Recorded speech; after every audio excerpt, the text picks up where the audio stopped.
नमस्कार, स्वागत है आपका डे नाइट फ्रंट पेज पर। अखबारों की सुर्खियों पर चर्चा शुरू करते हैं। आज दिल्ली में मतदान है, काफ़ी बड़ा दिन है, विधानसभा चुनाव के लिए मतदान है आज। तो एक कह सकते हैं कि काफ़ी न्यूज़ी डे है, क्योंकि सज्जन कुमार भी हैं, कहीं ना कहीं कल से जो सत्र शुरू हो रहा है वो भी है। 3-4 न्यूज़ जो हैं वो मेन है। क्या कुछ है चर्चा करेंगे। मेरे साथ स्टूडियो में मौजूद है अमर उजाला के स्पेशल कॉरेस्पॉन्डेंट हमीर सिंह। बहुत बहुत स्वागत है आपका हमारे शो में जी। मेरे ख्याल से न्यूज़ी डे है आज, क्योंकि आज कई प्रोमिनेंट नेशनल लेवल की जी नेशनल लेवल की, मतलब न्यूज़ वैल्यू के हिसाब से अगर देखें तो जैसे सज्जन कुमार भी इतने इम्पोर्टेंट हैं जितने जो एक्सप्रेस ने जो लिया है कि Sheila's toughest test today Delhi poll, और साथ में parliament set to face another showdown. एक बार लीड पढ़ लेती हूँ, उसके बाद हम अलग अलग उस पर चर्चा कर लेंगे। अमर उजाला से शुरू करती हूँ। सज्जन को सुप्रीम कोर्ट से तगड़ा झटका, दिव्य हिमाचल कह रहा है फिर नालायक प्रश्न पत्र। ये एक एक्चुअली रीजन में कल हुआ, ये एचपीयू की चौथी बार किरकिरी हुई है। एमएमसी चौथे सेमेस्टर की परीक्षा में गलती, सेकंड सेमेस्टर के पेपर फर्स्ट सेमेस्टर में आ गए, जिसकी वजह से उसको रद्द करना पड़ा। दैनिक भास्कर तेजाब की बिक्री पर 4 महीने में नियम बनाए राज्य सुप्रीम कोर्ट। जागरण कह रहा है सांप्रदायिक हिंसा बिल पर विवाद, और दैनिक ट्रिब्यून अनिश्चितता के बीच बैठक शुरू। अच्छा, WTO मंत्री स्तरीय सम्मेलन जो है वो इन्होंने लीड ली है। एक्सप्रेस ने, जैसे मैंने कहा कि शीला की ली है, दिल्ली पोल लिया है। हिंदुस्तान टाइम्स ने सज्जन और पार्लियामेंट को लिया है, और ट्रिब्यून ने लिया है PM promises Telangana but bill no part of Lok Sabha agenda yet. यानी हम कह सकते हैं कि सज्जन कुमार, दिल्ली पोल, साथ में पार्लियामेंट, इन 2-3 चीज़ें, साथ में खेमका की भी जो ट्रिब्यून में जो लीड है, इनफैक्ट हिंदू में जो लीड है वो भी royal Telangana finds no traction. हाँ, डिफरेंट न्यूज़। तो हम, मेरे ख्याल से सबसे अहम जो है वो है पार्लियामेंट और सज्जन कुमार, एक तगड़ा झटका। उसके बाद दिल्ली पोल भी इनफैक्ट उसके बाद दिल्ली पोल जी। तो क्या कुछ कहेंगे, किस तरह से कवरेज की गई है? फ्रंट पेज कैसा लग रहा है आज? डिफरेंट पेपर्स पढ़ने का मजा आएगा। डिफरेंट है, कोई एक हेडलाइन नहीं है, सभी नहीं है, क्योंकि मेरे ख्याल से ऐसे टाइम पे ज्यादा पेपर, एक साथ ज्यादा पेपर पढ़ने में मजा आता है जब न्यूज़ी डे होता है। तो डिफरेंट माइंडसेट में वो लोगों को फैसला करने का मौका मिलता है। जी। और इसलिए किसी को कोई हेडलाइन जच दिया, किसी को WTO इंटरनेशनल बड़ी न्यूज़ है, और पार्लियामेंट सेशन है, ये भी बड़ी न्यूज़ है। और शीला दीक्षित चौथी बार आई है, वो लड़ रहा है, इसलिए वो वैरायटी आ जाती है। और वैरायटी के कारण कई दफ़ा तो एक टाइप की हेडलाइन होती है और एक पे चर्चा होती है। हाँ बिल्कुल। तो हम शुरू करते हैं, मेरे ख्याल से इस पे शुरू करते हैं, पार्लियामेंट और सज्जन कुमार से शुरू करते हैं, जो आज की बड़ी खबर, मतलब one of the main news जिसे कह सकते हैं। कल से जो है वो पार्लियामेंट 12 दिनों का होगा। जैसे एक्सप्रेस ने पेज 3 पे दिया है कि 38 बिल जो हैं, कुछ एक तो बहुत अहम है, और बिल हैं जो सबसे इम्पोर्टेंट बिलों में जो बड़ी देर से पेंडिंग है, जैसे वुमेन रिजर्वेशन बिल है असेंबली और पार्लियामेंट में, लोकपाल वाला बिल भी है, जिसपे इतनी बड़ी मूवमेंट हुई। बिल्कुल, मतलब मेरे ख्याल से काफी अहम बिल है, काफी अहम बिल है। पर ये भी एक चर्चा चली है साथ साथ कि केवल 12 सिटिंग जो होगी, इतने में कितने बिल पास हो पाएंगे, क्या होगा, क्योंकि ज्यादातर हंगामे में हंगामे की भेंट चढ़ जाता है। हंगामे की संभावना इसलिए पैदा होगी है कि जो अपोजिशन है, बीजेपी भी और दूसरे, उसने एडजॉर्नमेंट मोशन भी लाने का कोई, और ये भी एक अपोजिशन जो है विंटर सेशन को एक्सटेंड करना चाहता है। और कहीं ना कहीं लगता है कि ऑल पार्टी मीटिंग जो थी उसमें एक लेवल की थोड़ी अंडरस्टैंडिंग बनी हुई है कि छुट्टी के बाद, छुट्टियों के बाद फिर शुरू कर लिया जाए, थोड़ा बहुत दिन बढ़ा दिए जाए, जो संभावना है न्यूज में व्यक्त की गई है कि आसार हैं ऐसे कि थोड़ा और बढ़ जाए दिन। जैसे एसटी ने इशू को लिया कि बीजेपी लेफ्ट से will corner government over price rice issue पे। लगातार ये महंगाई के इशू पे ही वो कोशिश कर रहे हैं, शायद ये एडजॉर्नमेंट मोशन आ जाए जी। तब यदि गवर्नमेंट एडजॉर्नमेंट मोशन का मतलब ही ये है कि पहले इस पे बहस कराओ फिर आगे चलने देंगे। इट मीन हंगामा हो सकता है कि गवर्नमेंट ना माने और फिर वो मनाएंगे, वॉकआउट, शोर शराबा संभव है इसमें। जी, मतलब काफी कल से देखना होगा कि क्या कुछ पहले दिन क्या होता है, होता है कल। सज्जन कुमार पे आ जाते हैं। उसके बाद सज्जन कुमार दूसरी बड़ी खबर है। सज्जन कुमार बड़े लंबे समय से, क्योंकि 29 साल हो गए हैं ये इशू जो चल रहा है। पहले हाई कोर्ट ने रिजेक्ट की थी, और बड़ा कंट्रोवर्शियल, बड़ा वो रहा, ये संवेदनशील मामला भी बहुत है। और जो ट्रायल कोर्ट है उसने चार्जेस फ्रेम किए हुए हैं, 2010 के चार्ज फ्रेम हुए हैं और सुप्रीम कोर्ट ने भी इसकी जे प्ली रिजेक्ट कर दी, क्योंकि कहा जे गया था कि वो चार्जेज को रिजेक्ट किया जाए। जी जी हाँ। और सुप्रीम कोर्ट ने वो मना कर दिया। इट मीन जे साफ हो गया कि अब वो मामला चलेगा, मतलब आप आरोपी हैं और उसी हिसाब से आपके ऊपर केस चलेगा, सीधी सी बात है। उन्होंने ये कहा था कि मेरे ऊपर आरोप जो है उनको कहीं ना कहीं गलत है, उनको रद्द किया जाए और हमें राहत दी। वो राहत नहीं मिली, और खास तौर पे दिल्ली इलेक्शन के कॉन्टेक्स्ट में, क्योंकि वहाँ जो इशू उठाया भी खास तौर पे अकालियों ने उठाया, बीजेपी ने उठाया बार बार, आ जाना ये एक काफी बनता है। और जब आज दिल्ली इलेक्शन, जैसे आपने कहा बिल्कुल ठीक, जब दिल्ली इलेक्शन है तो उस पर एक कहीं ना कहीं कांग्रेस को एक झटका ही है, कह सकते हैं। बिल्कुल। अब आ जाते हैं दिल्ली पोल पे। शीलाज टफेस्ट टेस्ट, जैसे कि मतलब आप और जैसे हम अभी बात कर भी रहे थे कि काफ़ी चैलेंजेस हैं इस बार, दिल्ली पोल उतना आसान नहीं रहेगा मेरे ख्याल से, और कहीं ना कहीं शायद आम लोगों के लिए भी थोड़ा सा इस बार वो है, मैं ऑप्शन भी ज़्यादा है, ऑप्शन ज़्यादा है, सोचने के लिए भी काफ़ी कुछ जितने सर्वे वगैरह आए हैं वो भी वही है कि ट्रायंगल और फाइट है, तीनों में फाइट है। इससे पहले तो डायरेक्ट होती है। हाँ, कितनी सीटें आती हैं वो अलग सवाल है, पर वो भी एक ऐसा प्लेयर हैं जिनको मतलब नज़रअंदाज नहीं किया जा सकता। बाकी तो सभी दावा करते ही हैं आज तक। आज इलेक्ट्रॉनिक वोटिंग मशीनों में बंद हो जाएगा काम, 8 को रिजल्ट आएंगे सभी 5 स्टेटों के। जी, मैं एक्सप्रेस पे आना चाहूँगी, जो पेज 9 पे उन्होंने डिसीजन 2013 लिया है, the spoiler among the masses, the Aam Aadmi Party looks set to be in the absence of any popular faces of its own. मतलब आम आदमी पार्टी के लिए क्या कुछ है और क्या कुछ आम आदमी ने किस तरह से प्लान किया है, उसको उन्होंने कहीं ना कहीं प्रमुखता दी है। और शीला दीक्षित के लिए आप किस तरह से देख रहे हैं वैसे इलेक्शन, जो है उन्होंने कहा भी कि टफेस्ट टेस्ट जो है लगातार वो सीएम दिल्ली में असल में ये लग रहा है कि नेशनल लीडरशिप का, हालांकि कैपिटल है, कोई बहुत ज़्यादा इम्पैक्ट नहीं नजर आता। और जो प्रोमिनेंट लोग बने हुए हैं, शीला दीक्षित, केजरीवाल और डॉक्टर हर्षवर्धन, क्योंकि दिल्ली लोकल लीडरशिप को मुझे लगता है वो कर रही है।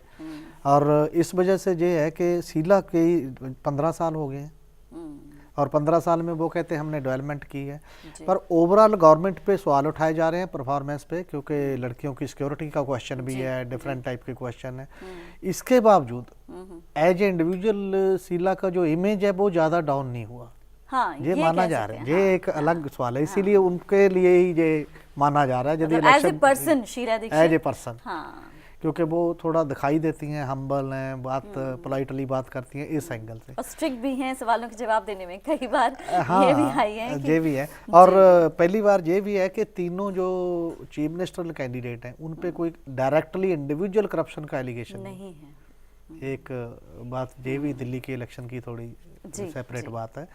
बाकी तो लोगों ने देखना है क्या है, शीला 15 साल के बाद भी कंटिन्यू करती हैं, नहीं करती हैं, जहाँ हंग असेंबली काफी बड़ा टेन्योर भी उन्होंने वो किया है, 15 साल कम नहीं, 15 साल का इंडियन कन्वेंसी फैक्टर बड़ा हो जाता है यदि वो आप करेंगे। और जैसे प्रेडिक्ट किया गया है कि हंग असेंबली बनेगी, तब हो सकता है नतीजों के बाद भी जोड़ तोड़ या किस लेवल का चलेगा काम। राइट, बिल्कुल ठीक। हालांकि टाइम्स ऑफ इंडिया और हिंदू ने बिल्कुल अलग हटके लिया है। तो एक सीरीज है जो एक्सप्रेस ने कल से शुरू की है, जो एसेट्स हैं जो स्टेट लीडर्स की, उसके ऊपर आज ये दूसरा पार्ट जो है एक्सप्रेस ने दिया है, उस पर हम चर्चा करते हैं। अमित जी, ये एक्सप्रेस का ये कैसा लगा आपको, ये जो सीरीज इन्होंने चलाई? ये बहुत इम्पोर्टेंट बात है, खासतौर पे इलेक्टोरल रिफॉर्म्स को लेकर। बिल्कुल, और बड़े-बड़े दिग्गज नाम हैं। क्योंकि कारण ये है कि सुप्रीम कोर्ट के ऑर्डर के बाद एक बात तो हो गई थी कि जो भी कैंडिडेट होगा वो अपने असेट्स डिक्लेयर करेगा जी, पर ये सीरीज उससे आगे की बात है कि वो असेट्स डिक्लेयर कैसे करते हैं, मतलब और कैसे ये करते हैं कि वो जो मार्केट वैल्यू है, यदि वो 1000 करोड़ की है, वो ओल्ड कोई बुक वैल्यू 10 करोड़ की या कितने भी इतने लिख देते हैं। हालांकि इंटरेस्टिंग बात ये है, यदि ये कोई चेक करने वाला हो, जितने भी एफिडेविट वो देते हैं जी, और सभी के ज्यादातर एफिडेविट वो फेक माने जाएंगे, मतलब उस एंगल से, मार्केट के एंगल से, और ये लोगों की अवेयरनेस का एक एंगल भी, और अगला स्टेप भी होना चाहिए कम से कम, जो भी आदमी एफिडेविट देता है तो कोई ना कोई चेक उसको स्क्रूटनी करके उसको चेक करने वाला होना चाहिए। तो इसी कहीं ना कहीं इसमें थोड़ा सा इसी का रवैया जो है इलेक्शन कमीशन का, इसी का रवैया तो होगा, क्योंकि उसमें वो कहते हैं कि चेक करने के लिए लॉ में अमेंडमेंट की जरूरत पड़ेगी, पार्लियामेंट को करना पड़ेगा। ईसी उतना ही, वो कहते हैं हम ले सकते हैं पर उनकी स्क्रूटनाइज नहीं कर सकते। तब वो जो लोक प्रतिनिधित्व कानून है उसमें ईसी को राइट देना पड़ेगा कि आप किसी भी बॉडी से, कैग से करवा लो, किसी और संस्था से करा लो कि इसका पता करो, और जितनी कम वैल्यू उसने भरी है उसकी जमीन जब्त कर लो या जो भी चीज प्रॉपर्टी जब्त कर लो, तो फिर जेन्युइन भरने लगेंगे। जी जी बिल्कुल। इट मीन जब आप दे रहे हो, आप लॉ मेकर बनने जा रहे हो, तो आपको तो ईमानदारी से वो भरना पड़ेगा और भरना चाहिए। और बहुत ज्यादा आप देखते होंगे जो भरते हैं वो कहते हैं मेरे पास कोई कार नहीं है, मेरे पास कोई कार मैं देख रही हूँ, बल्कि इन्होंने मतलब लाखों से, करोड़ों से, और लाखों से नीचे तो किसी का है ही नहीं। और सारे जितने नामी गिरामी नेता हैं जो एक अच्छी खासी जिनकी एक वो है पोजीशन है या नाम भी है, सबके कुछ न कुछ है। मतलब कोई यहाँ पे सोनिया गांधी से लेकर सबके नाम भरे पड़े, सभी के नाम है जिन्होंने दिए है। कोई कहता है मेरे को 8 करोड़ है, 20 करोड़, और 8-8 20-20 करोड़ तो एक इलेक्शन में खर्च कर देते हैं। मतलब प्रैक्टिकली बिल्कुल ठीक, बिल्कुल ठीक। मतलब वाकई ये सीरीज है और ये देखना होगा आगे और क्या कुछ एक्सप्रेस इसमें से और इसके पब्लिक ओपिनियन बढ़ेंगी और तो शायद। जी जी बिल्कुल। अब हम खेमका पे आ जाएं, क्योंकि खेमका की न्यूज़ भी आज बड़ी न्यूज़ है मेरे ख्याल से हम कह सकते हैं, जो टाइम्स ऑफ इंडिया की इनफैक्ट लीड है कि खेमका पे असल पे 2 न्यूज़ छपी हैं। हाँ, अलग 2 तरह की हैं। एक उसने किया है और एक गवर्नमेंट ने अप्रूवल दी है कि विजिलेंस जांच की। विजिलेंस जांच वाली तो मुझे लगता है कई पेपरों ने दिए अंदर, पर ये जो है मेनली इन्होंने टाइम्स ऑफ इंडिया ने हाईलाइट किया है। जो खेमका ने फाइनेंस मिनिस्टर को, यूनियन फाइनेंस मिनिस्टर को और आरबीआई के गवर्नर को लिखा लेटर कि किसानों के साथ। मैं पढ़ लेती हूँ इसमें जो उन्होंने लिखा, ये पेज 3 है एक्सप्रेस का। Book scam 6 months on, Jindal commission makes no headway. नहीं, ये तो पंजाब वाला वो सिकंदर सिंह मलूका वाला जो मामला उस एंगल से चल रहा है। नहीं, हम सज्जन पे ही चलते हैं, अरे खेमका पे ही चलते हैं। इनफैक्ट जो खेमका की न्यूज़ है उसी पर करते हैं। 2 एंगल जो है वो एक बहुत बड़ी बात है, गवर्नमेंट का पार्ट है, और दूसरा जो इन्होंने डाला है वो पार्ट है। एक तो गवर्नमेंट ने मंजूरी दी है विजिलेंस जांच की, जो खेमका के टेंडरों के टाइम वो कहते हैं कि कुछ ना कुछ इधर उधर हुआ है।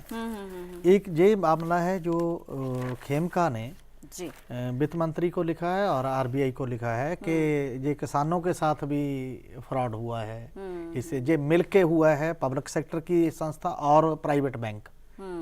हाँ, ये अमर उजाला पेज 3 में आपने इसकी पूरी डिटेल रिपोर्ट है कि जांच अधिकारी ने एजेंसी को अनधिकृत बताया है। हरियाणा सरकार भी इस जांच पर सवाल उठा चुकी है। ये दूसरा जो एंगल है वो वाला है ये। जी, मतलब एक बार फिर से खेमका मुद्दा वो सुर्खियों में रहते, खेमका थोड़े दिनों बाद कोई ना कोई बात आ ही जाती है। हर 2 दिन में उनके ऊपर कुछ ना कुछ नया होता आता है, और वो भी रिजिड हैं कि मुझे, वो भी अपनी तरफ से कुछ ना कुछ करते ही रहते हैं, पीछे नहीं हटते किसी ना किसी। बड़ा इंटरेस्टिंग है वैसे ये। लेकिन आमतौर पर खेमका के लिए जो एक इमेज है कि बड़े ही ईमानदार और जनरल परसेप्शन यही है, क्योंकि टीवी चैनल पे भी वो डिस्कशन में आते हैं, कई दफा काउंटर करते हैं। नॉर्मली जो ऑफिसर है, सर्विंग ऑफिसर है, वो कम आता है, पर वो अपना पर्सनल व्यू के एंगल से देते हैं अपनी बात। इस एंगल से उनका जो ब्रेव फेस लोगों में ना, कोई भी आदमी बोलता है ऐसे तो लोगों में जचता है कि हाँ आदमी में गट्स है, बोलता है, ठीक होगा, और सामने आके बोलते हैं और एकदम क्लियर बोलते हैं। गवर्नमेंट के खिलाफ भी मेरे ख्याल से ओपन है हमेशा, शुरू से ही जो भी उनके ऊपर एलिगेशंस लगाए गए हैं उनके ऊपर उन्होंने सीधा जवाब दिया है, सार्वजनिक जवाब दिया है। मतलब वो गुप्त जवाब नहीं दिया, ऐसे नहीं दिया कि अंदर। बिल्कुल बिल्कुल। अब हम आ जाते हैं बुक स्कैम पे, जो ये एचटी ने जो लिया है पेज 3 पे, वो भी एक इनफैक्ट एक बड़ी न्यूज़ है कह सकते हैं। करोड़ों का ये वो था जो एचटी ने ही उठाया था, जो इन्होंने लिखा है कि मलूका हैक्ट पे दोज ऑफिशियल्स, जो Mohali district education officer DO Vinod Kumar, director public instructions DPI, elementary education Pritpal Kaur, finance officer Gurtej Singh of the Punjab school education board as a purchase committee in the education department. वहाँ पे 9 करोड़ या कुछ ऐसे का घोटाला है ये। हाँ, बुक्स खरीदनी थी। और जो जांच कमीशन बना हुआ है, जनरल कमीशन, 6 महीने हो गए। असल में जो फॉलो अप स्टोरी इस एंगल से है कि 6 महीने में रिपोर्ट क्यों नहीं दी, अभी तक कुछ नहीं आया। और जो जैसे जनरल से पूछा गया कि आपने मिनिस्टर को तो अभी तक बुलाया ही नहीं है जिस पे एलिगेशन है, वो कह रहे हैं कि जब टाइम आएगा बुलाएंगे। टाइम पता नहीं, वही will call him when we need. और अभी तक 6 महीने के बाद भी अभी तक टाइम आया नहीं। इसी चीज को इनफैक्ट एचटी ने उठाया है, कितना लंबा, किस वजह से, कि इतना जांच में क्या है। जी, वो बल्कि काउंटर करते हैं कि आपके पास कुछ आप भी दे जाओ। हिंदू की जो लीड है उस पर आ जाते हैं, क्योंकि ये किसी ने नहीं ली इनफैक्ट, क्योंकि इधर की न्यूज़ मेरे ख्याल से नॉर्थ की न्यूज़ ज़्यादा पेपर्स में वो करी। हिंदू ने अलग हटके तेलंगाना का जो इशू है उसको लीड ली है, हालांकि साथ में दूसरी न्यूज़ भी है। जे कुछ ने अलग रेफरेंस दी है, जैसे JPM ने कहा कि तेलंगाना में बनाने के लिए हम वचनबद्ध हैं, पर बिल हो सकता है नहीं लाएंगे इस सेशन में।